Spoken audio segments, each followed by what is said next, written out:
Early on in the Roman Empire, serving in the military was a very common and prestigious way to rise in society. So if you wanted to be somebody in Roman society, you would usually enter military service around 16 or 17 and work your way up. And when you had served your time, you could get land grants, you could get public service jobs, you could get, but you would also just generally have a way into the middle class of Rome. Well, at a certain point in the empire, after the civil wars and after a few dictators and lots of promises and lots of war, um, service in the military was no longer of interest to Romans or Italians, or even just generally a lot of people in the empire. Just it wasn't things had changed to a point where there wasn't land to be had if you served. You no longer could really move up in society, and service had become extremely inglorious and what would be the word insufferable. I mean, you had to travel to the far reaches of the empire, to places that were not very civilized, and it just wasn't the thing that it had been in the first, many centuries of the Roman Republic. So And so, let me just interrupt you real quick, just so I can get a vision. It centuries of this form of being able to get into the middle class, they basically built enough of a middle class that it wasn't that path wasn't as easy as it used to. it's actually the opposite, unfortunately. Okay, okay. They had destroyed the middle class so much that it had separated from middle class out to many more poor people and many more rich people. The Roman Empire became an oligarchy, a lot like what is happening in America today, where the top classes got calcified and it became very difficult to move into them. And the lower classes also became calcified.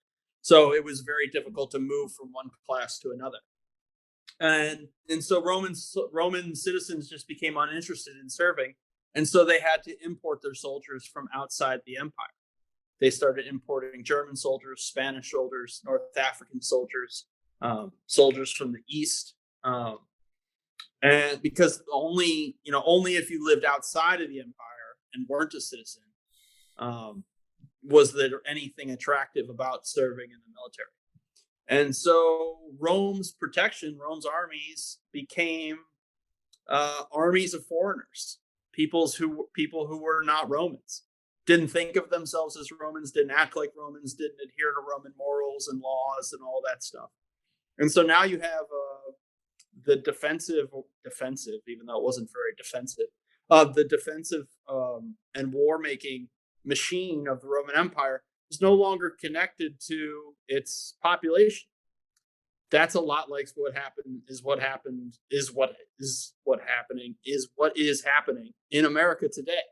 You have a class of people running the American military, for one, who run the system based on graft, based on how much can we squeeze out of the budget and to make more and more and more complicated weapon systems that we may or may not need in order to squeeze more money out of the state.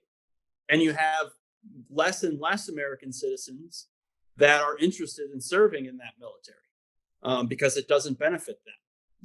Not nearly. One, because there's less prestige in it than there used to be, but also because there's less benefit in it than there used to be. So you see the lowest, not lowest isn't the word.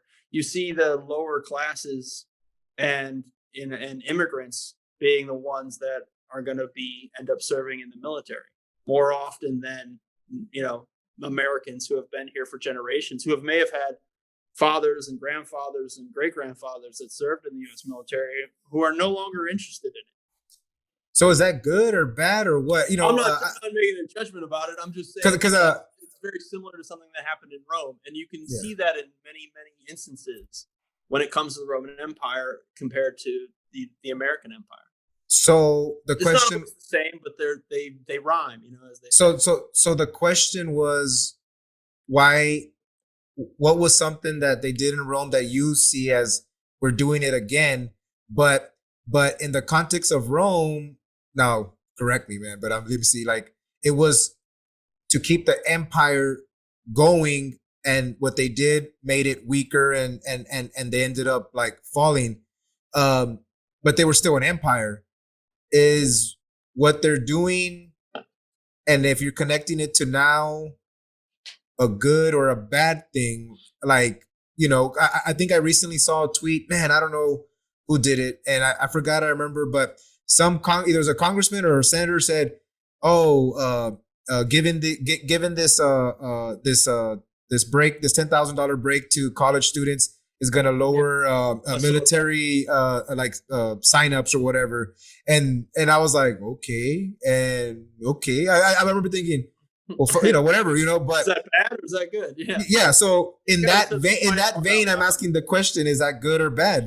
That we might be doing the mistakes of Rome, but maybe in this time we don't have to become, the empire can decline slowly in a way where you have enough time to adjust to the declining empire, or the empire would just collapse on our, because you recently wrote a piece on the Libertarian Institute,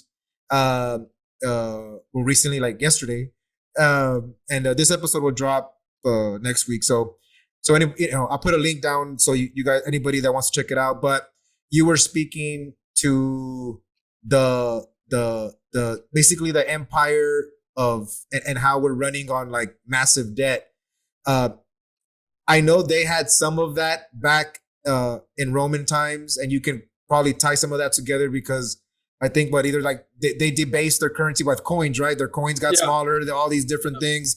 And you could talk a little bit about that, but I know that you have brought it up that you went to some of these rooms. Can you talk about the Sure. piece you wrote, and also how that ties into this current subject that we're talking about? Well, to go back to your original question on the soldiers, is am I happy that less people want to sign up to, go fight in foreign countries? Yeah, I mean, that makes me happy. Do I think it's like overall in the long term a healthy thing for the United States of America that people don't want to defend it anymore? No, I don't think that's very healthy. Now, I understand why they don't, because who wants to go fight and die in a foreign desert that has nothing to do with the defense of American people? I don't blame them. I don't want to sign up for it, and I would never want somebody I love or care about to sign up for it either.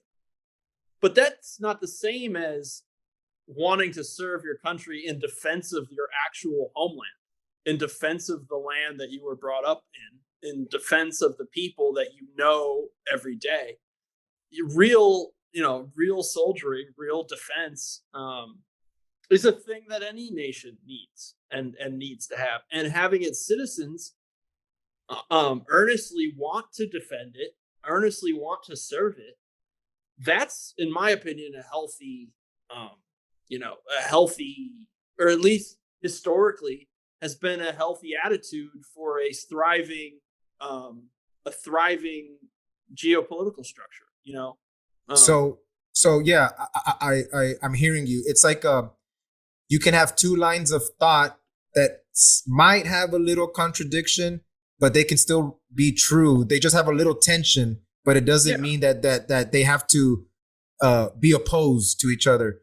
But then signing up as a Roman to defend Hadrian's Wall in England is ridiculous, right?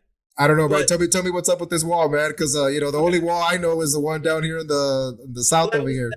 That was the far flung part of the empire in the 1st, 2nd, 3rd century.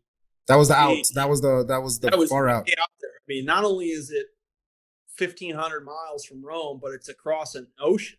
And it's an island governed by cannibals and and mystics and people painting the faces blue and all this crazy stuff.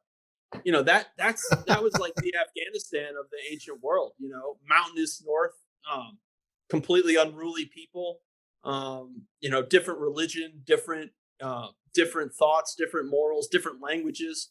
You know, if you're a Roman soldier going to try to, you know, defend some stupid wall in some stupid far-flung place, yeah, why would you want to sign up for that? It's ridiculous. It's no, and they eventually had to give up, just like we've had to give. You know, the United States has had to give up in Afghanistan, and now they're giving up again in Iraq, because it's an unsustainable, stupid, you know, policy that is only, you know, is only there for, not for the benefit of the population, but for the benefit of the empire itself, or for the megalomaniacal maniacs running it.